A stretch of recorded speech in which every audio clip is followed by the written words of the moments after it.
want to go back there. But it was so bad you could hardly walk through it. It just kind of became the dump all of everything. And so they came out with about 13, 14 youth and interns and knocked it out, cleaned it out. We filled a dumpster. We got stuff ready for the rummage sale. So I just want to say thank you to Grady and the young people and the interns. Appreciate that. Huge wins, huge wins. So, and so that's great. But in just a minute, I'm going to invite Shelly and Adriana to come up. And this has just been a week of God doing only what God can do. Like bona fide, medical proven miracles. And so you're going to hear about what God's going to do. So I'm just going to ask, as you hear this, may it just quicken you, may it challenge you, and be ready, because God's about ready to do something. God's going to do something. So you guys come on up, and they're going to share a miracle from this week, a few miracles from this week. So for those of you who don't know who this is Adriana. She is my daughter-in-law, Tracy. In the sound booth. I think you're going to join us here in a little bit, right? Okay, so just some real quick background on who they are. So they've been married almost 2 years. Yes. Anniversary coming up here in a few days. Yes. Right, so celebrating their second anniversary. When this church was over at Sylvan, we had just planted. Adriana had come to church for the first time with Reyn, and within a matter of just a few weeks, the Lord gave Reyn the privilege of leading Adriana to the Lord, and it was a radical night of salvation, and it's been radical ever since. Yes. But on Monday, we'll just leave it right there. But on Monday, Reyn, why don't you come up to the stage and join us? You go ahead and tell us what happened on Monday. So I'll backtrack from Monday. I've had a medical condition and issues since I was, before I turned 14. I was diagnosed with the onset of cancer and stomach growths. And I remember my mother panicking. I was going to start high school. How is this going to happen? And the doctor said, we're going to do a full hysterectomy. As I was turning 14. My mother panicked. How am I going to have a hysterectomy if she's never going to have a child from me? I am the youngest. I am their only girl. And it scared my parents. So the decision that was come up with was that I would be pregnant then, which I didn't share earlier, that I would be pregnant at 14 so that my family can have a child from me. That is terrifying at that age. To have permission from your parents to go ahead and get knocked up somewhere and have a baby that she promised to raise, and I would continue school as if nothing had happened. I would just have a new sister or brother. I fought, and I won. We had surgery then. We had surgery the following year. We had surgery 2 years after that. Recently, probably in the last 6 months, my pain returned. It was severe, so he tells me to go to the doctor, and for the first time I didn't fight it because I knew something was wrong. So I went in, we did the sonogram, and one of the growths had returned. It had covered my entire right ovary, which I didn't have time to settle or process or give it much thought because I felt like I would give it more power. We talked about it very briefly. I was not as open as I should have been with the severity of it. The doctor said it's twisting, it's causing pain, I think it's damaged and done, it's dying, I'm going to just go ahead and remove it if need be. I'll save it if I can, but if I can't, just expect to lose it. Okay with me. So we went on vacation for a week where I didn't think about it. Come Monday, we leave early for the hospital, and I start preparing for surgery, which is terrifying. I have had a long history of abuse and damaging relationships in my life, and I have made horrible, horrible choices. So I was scared of dying. And it's a simple procedure, but I was really, really scared. So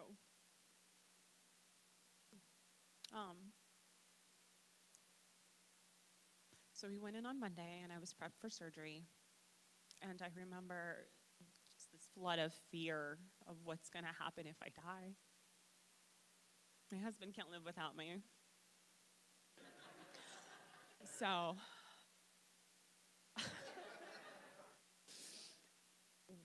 I was so scared. And for the first time in my life, in my prayer, I wasn't direct. When I ask God, when I pray and I go, God, give me, God, provide, God, this. And I'm very direct in what I want because I know what my humanness wants. And for the first time when I prayed, I just asked that it be God's will.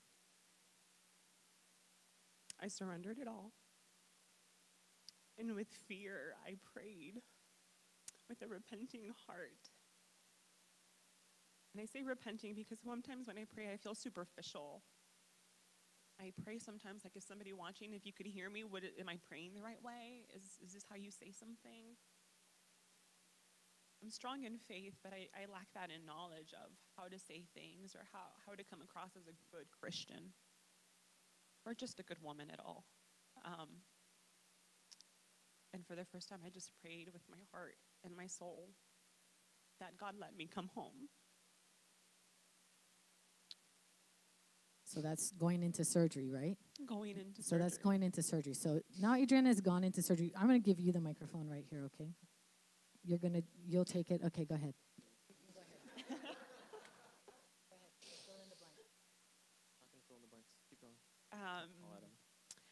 As they wheel me away, I remember looking back at him and looking back at my mother in panic. Thinking, like, is this the last time I'll see them? I was more scared of the anesthesia or the medicine that followed. I have been sober for 2.5 years now, and I was so worried that I would fall back into old ways, or that those things would still have a hold in my heart or in my life. And I remember in prayer, I got louder and louder, and the doctor and the anesthesiologist asked me, pulled off my mask and go, what are you saying? I go, Jesus, let me come home. Jesus, please forgive me for everything. I am so sorry. I am a sinner and a heathen and everything that I could be, everything you don't want me to be, that is who I am. And I am so sorry. So please forgive me and let me come home. Let my life be in your hands and everything be your will, not my own. Because my own sucks and is selfish and greedy. But just let it be your will. So those are things I prayed as I went into surgery. And those were the last words I said. And I said, if this is it, then that's okay. So I think you should tell the whole story. But I'll give my perspective on this. So first of all, I don't want to ruin the conclusion. Okay. First of all, you're looking at like skeptic all the time, every time, skeptic, right? The definition of the person who relies on their own vision and brain at all times, right? And He's very smart, though, so. and sometimes occasionally wrong. And Oh, that hurts. A lot. and so for me to sort of even now I'm in here listening to my wife's testimony, who is my testimony, right? The way that works. Even now, I sit there in the back and I'm thinking, well, it's not impossible, right? Like, these aren't impossible things. Right, son. Tell them about when the doctor came out to talk to you. Okay, so I'll get in there and build up. You're a preacher, you should. Okay. So anyway, I'll get straight to the point. So I'm sitting there in the waiting room, right, and I watched doctor after doctor sort of come out, and we're just in a room, like a big open room like this, and people are waiting, and the doctor comes out, and he talks to the family, and then they all go away, right? And so my name got called. So this is an 1.5 to 2 hour procedure, and my name got called, and they're like, oh, Mr. Akiona? And they're like, yeah, this is me. And they're like, oh, could you go in this room? And they like steered me into this other room. And so I, knowing the situation, sort of in my mind, had never really considered the idea that the doctors had said she might need a hysterectomy. but we hadn't come to a conclusion ahead of time. So we hadn't had a plan. And now I was in this position where I'm sitting in this waiting room. I just got called to the side, and I'm thinking, okay, now I'm sitting here, and I'm thinking, okay, they're about to ask me, they're about to tell me they can't take this, that they can't get the tumor off, that they're going to have to give her a hysterectomy. So, like, I'm just fighting with myself. I want to say no. I want to say that I can't make that call, that she has to come out of this, and then she has to make the call again so that she can make peace with it. But if I do that, I've basically, subjected her to a second surgery, and she could have had and then just like I'm battling this thing out. And in this moment, I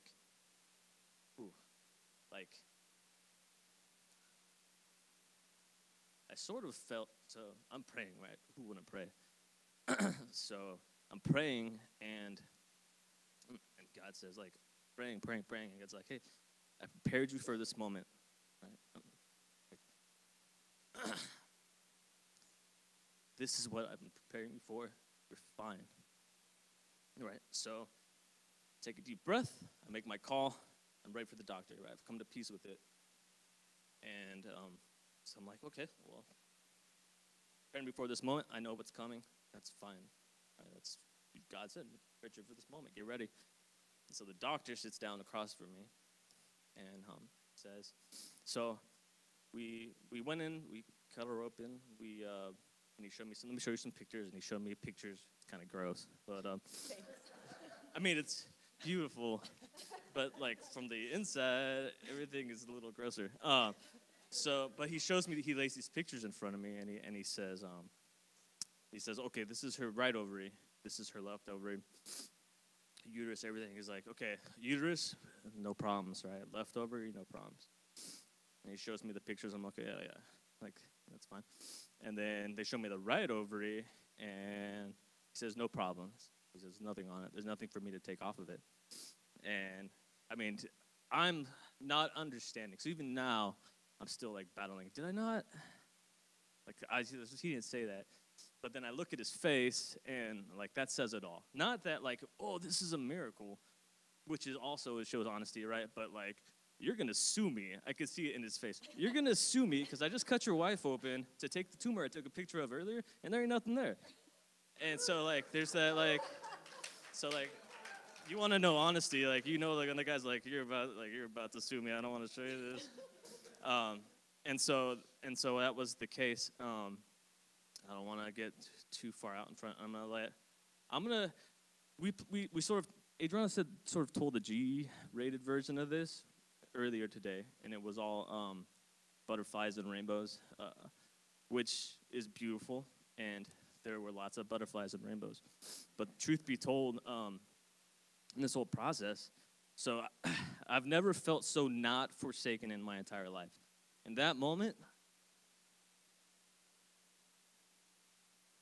it was kind of like, I told you I'd be here, I'm here. And in that style, in that fashion, right, your wife is just healed, right? Done.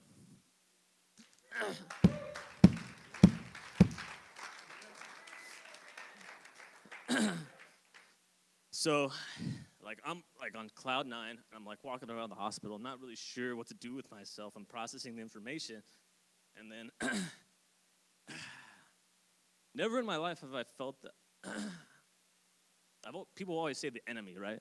Like, this is the enemy. Oh, if you're sick, this is the enemy. Oh, this person's making a bad decision. This is the enemy. And I've always sort of, I don't know, it's sort of at a different level.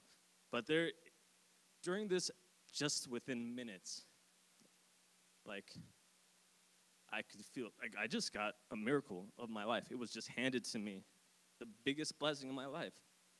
And said, hey, no, your wife is here, and, like, medical miracle, right? That's right? And, but I kid you not, I could just feel, my mom, I even text my mom, she's like, this is a miracle, blah, blah, blah. Blah, blah, blah, blah. So this is a miracle, and I'm like, yeah, this is great. I'll talk to you later. I need you to keep praying because I cannot tell you. It was like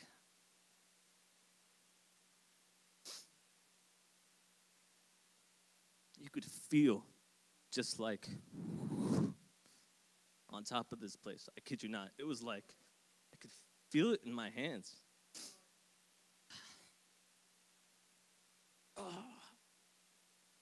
And you want to talk like enemy. I mean, you feel it like you feel God. I mean, just like everything, right? So my wife's supposed to be out in 20 minutes, 30 minutes. She's supposed to be out quickly, right? She's done. 30 minutes, an hour, hour and a half, 2 hours. And the whole time, it's just pushing me down. And I know I'm with her mother, and she knows she doesn't speak English, so I cannot, but there is that sort of human connection, right?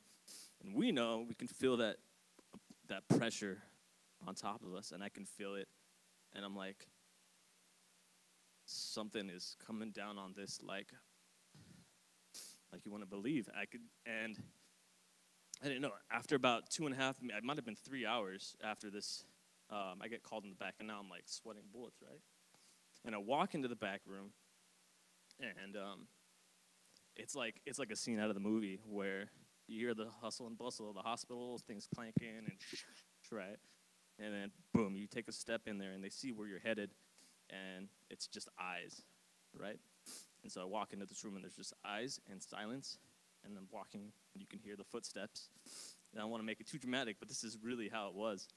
And I walk, and Adriana is isolated from everybody else. She's in a glass box. Everyone else is sort of in like the shared recovery area. Glass box. Like Adriana said, like nurses will be, like nurses had been crying. Like you could see like puffy eyes, like wide eyes, just staring at me. And I know we're going long, and I apologize, but like wide eyes just staring at me. And I could just feel like, what is going on? Well, I get pulled aside by a social worker who tells me the story. And this is part of the story, so it's 2 parts, right? And when Adriana was younger, she had gone through a very traumatic experience that now occasionally still arises. Like, it'll be late at night, and I'll be woken up, and I'm like, hey, babe, it's okay, I'm right here. Like, hey, calm her down, right? And without going into too many details, while Adriana was recovering from her surgery, she basically, the episode replayed itself.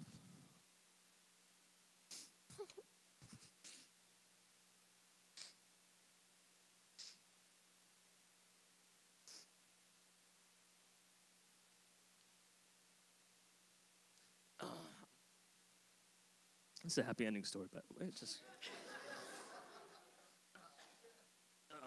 So like, yeah, the miracle of like, the physical miracle was amazing on its own, but she essentially had to relive this moment, and there's no one who could wake her up. So she's under anesthesia, and nurses are like waking her up. Doctors are trying to wake her up. They strap her down, her arms down, and I just think of the intensity that I experienced, and then to be there and not be able to wake her up, and just from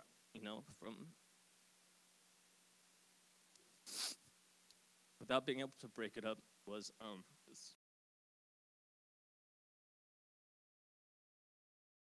so this is the downside. Joey, you want to talk about like a feeling of like,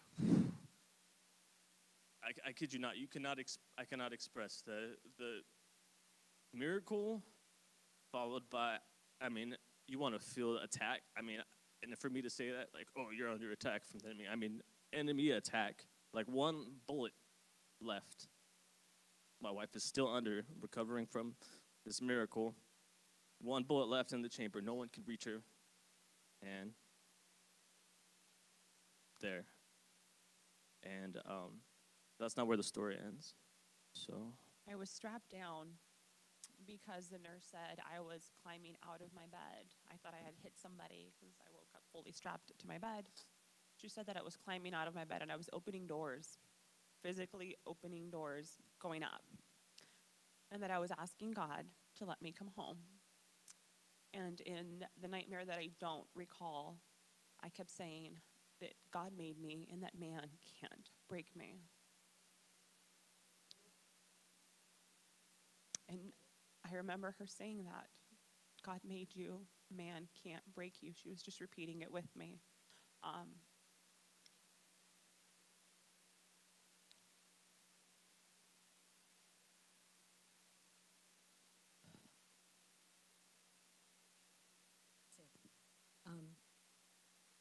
All that to say, miracles are happening.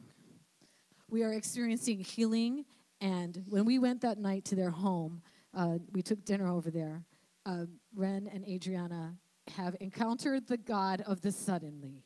And suddenly you will be healed. And suddenly you will be delivered. And suddenly you will be made whole. And the enemy cannot steal that from you. And that last bullet has been sent, and now the chamber is empty. The chamber is empty. The tomb is empty. And we are collecting miracles in this house. Sorry. And I do want to say, Adriana can't, I know it's hard to talk about the positive notes after all this, but I kid you not. No, there's no pushing down. It was all miraculous, what I have been through and what I have done. And my past is my past. I remember telling Michelle, I died. And she goes, what? And I go, no, I died. In all of this chaos and all of this craziness, God forgave me of everything. Not only did he forgive me, but I forgave myself. I forgave myself was such a huge step in moving forward, because I ask for forgiveness and I repent often, but then I remembered and it creeps back in my head and I go, that was not nice. That was not okay. And God goes, let it be done. That is the old you. You have been made new.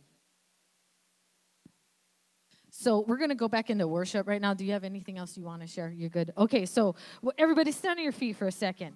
Okay?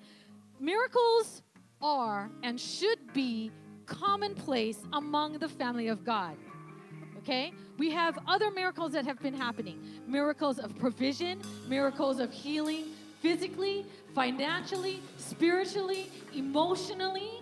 All right? Like, our God is a miracle-working God. That's who he is. That's his nature. That's his character. And yes, I am thankful, and I praise the Lord that he's healed Adriana physically, emotionally, spiritually. She's whole. Like, she's going to be amazing to watch. Just watch what the Lord is going to do right there with Reyn and Adriana. My son, for you who don't know, he's a biologist. He's a scientist, okay? So, like, a medical miracle is what he needed. He needed that for him, so God can grow him. So how many of you guys need a miracle today? You need a physical touch. Maybe somebody in your family, you need a physical touch, okay? Right? You get around people that have miracles, right? I don't know what to call them. I call them aftershock blessings. I don't know what to call them. But you get around people who have been healed. You get around people who God has showed himself to them.